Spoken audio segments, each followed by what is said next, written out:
vous êtes arrivé à la CENI au mois de novembre 2015. Il y a déjà un marché qui a été conclu pour avoir l'équipe. Intentionnellement, vous rejetez ce marché pour faire un appel d'offres en février 2016 et vous donnez à l'entreprise plus de 5 mois pour vous amener le matériel. Donc de février 2016 jusqu'aujourd'hui, au moment où je vous parle, en septembre 2016, l'entreprise Gemalto n'a pas encore donné le matériel. Et on a le culot de venir devant le délégué de ce pseudo-dialogue pour dire nous vous proposons 3 hypothèses. Mais il n'y a pas 3 hypothèses, il y a déjà une hypothèse qui est mise en œuvre. Parce qu'on est déjà en train de faire les tests pilotes. On a déjà choisi l'entreprise. Et pire, dans la loi sur l'identification, on est en train d'enrôler les enfants de 16 ans. Donc, dans l'esprit de la CENI, on sait déjà que les élections n'auront pas lieu avant 2017. Et si on va dans leur logique de commencer par les élections locales, donc le président va rester au pouvoir jusqu'à 2021-2022. De qui se moque-t-on? Du peuple congolais? Restons sur l'organisation technique des élections, même les experts de la francophonie, des Nations Unies, qui sont venus pour justement une étude sur la faisabilité d'une inscription des électeurs. Ils ont également évoqué une longue durée. Voilà aussi ce que j'appelle une présentation de mauvaise foi. Le rapport de l'OIF date de mars 2016. Je dis bien mars 2016. Cette année. Oui, nous sommes en septembre. L'OIF propose à la CENI 3 hypothèses. Hypothèse où on doit garder les fichiers de 2011.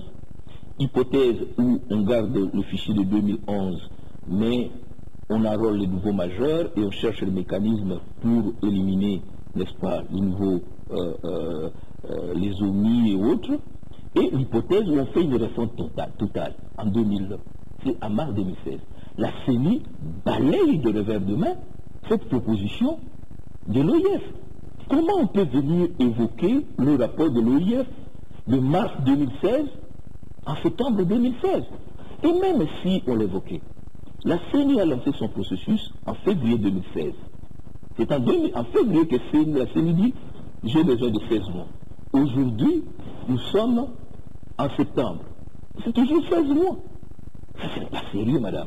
Donc, une nation ne peut pas fonctionner sur base de faux, de manipulation. Donc, le gouvernement a pris la CENI et l'utilise comme un cheval de Troie pour tromper le peuple congolais. Alors, sur la seconde élection, justement, qui a raison, qui n'a pas tort? Voilà encore une question sans objet. Mais, madame, prenons l'hypothèse dans laquelle nous sommes. Le dialogue qu'on réclame, c'est pourquoi? C'est pour résoudre la question relative à l'exécuter du temps pour organiser les élections présidentielles. Lorsque vous lisez la résolution 2277, la résolution dit il faut qu'il y ait un dialogue autour du calendrier électoral appuyé par la CENI pour que les élections ou l'élection présidentielle et les élections législatives se passent dans le délai constitutionnel, c'est-à-dire au 26 novembre 2016. Ça, c'est la résolution. Donc, quand vous prenez la feuille de route, on est allé discuter sur l'organisation des élections présidentielles. Mais comment on peut commencer à parler de toutes les élections du monde, même des élections de chefs de village? Ce n'est pas sérieux. 24 centres d'inscription des électeurs à Boussinga et Bossobolo dans la province du Nord-Bangui ont été inspectés par le président de la CENI à un mois de la clôture de la révision du fichier électoral dans cette province. Corneille Nangaa a également sensibilisé la population sur l'enrôlement massif. Marcelin Monanteba. C'est par le centre d'inscription installé dans la cabane des Kawadjeteux et situé à la sortie de la ville d'Ekbadolité que le président de la CENI, Corneille Nangaa, accompagné le secrétaire exécutif national, Ronser Malonda, a débuté cette tournée de supervision. Le personnel opérationnel ayant acquis la maîtrise de l'outil travaille ici normalement. Simultanément, le rapporteur Jean-Pierre Kanama Moulomba menait une mission dans les territoires de Yakoma en passant par Bosobolo. Le cortège du président de la CENI traverse le territoire de Momba Imbongo en visitant successivement les cabanes de Maniko et Monengue dans les secteurs d'Otombanza. Corneille Nangaa rencontre dans la foulée l'autorité locale et chef du groupement de Maniko, Mme Joséphine Lodioyanga, pour lui parler de l'enrôlement des électeurs dans la province pilote du Nord-Ubangi. Juste après, la mission a franchi les limites du territoire de Musinga. L'école primaire Zazo 2, dans le groupement de Mongonda, est le premier centre d'inscription inspecté. À la hauteur du pont Katou, le cortège a dû s'arrêter et patienter le replacement des grumes, faisant office de pont pour désengorger la voie. À la bifurcation de Musinga et Gemena, le président de la CENI s'est arrêté à l'épée Bokosa, dans le village de Mombanza. Ensuite, ce fut le tour de l'Institut Bili, dans la commune rurale de Musinga, et dans la foulée, l'épée Wasolo, dans le centre de Musinga. On a trouvé les agents en plein inscription ou enrôlement, où les travaux se passent plus ou moins bien. L'enrôlement se poursuit. Ils indiquent qu'au départ il y avait des problèmes, maintenant ça évolue très bien. Seul problème, les électeurs ne sont mobilisés que le dimanche.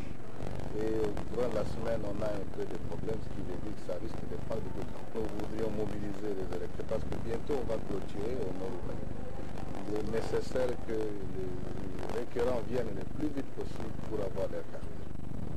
De son côté, le vice-président de la CENI, Norbert Basengezi, a eu une séance de travail avec le parlementaire ressortissant du Nord-Ubangi. Au menu, une question: comment amener les femmes du Nord-Ubangi à s'enrôler massivement, car jusque-là, leur participation reste faible. Lopez Kakuba pour le détail.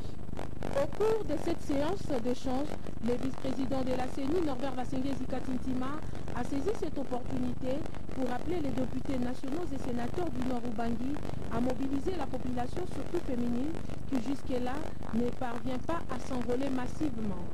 Nous avons fait cette évaluation, il nous a parlé de ce qui est fait, ce qui est en train de se faire. Nous avons fait observer certaines choses, certaines carences, mais aussi reconnu certaines avancées. Le rapporteur adjoint de la CENI, le professeur Onésime Koukatoula Falache, a signifié à ces élus du peuple venus solliciter la prolongation de la révision du fichier électoral dans le Nord-Ubangi que la CENI est dans les délais et cette question sera étudiée par les experts électoraux. Le taux de réalisation il est satisfaisant, nous sommes plus ou moins à 40% de prévisions et nous pensons que avec le temps qui reste, les prévisions seront suffisamment atteintes.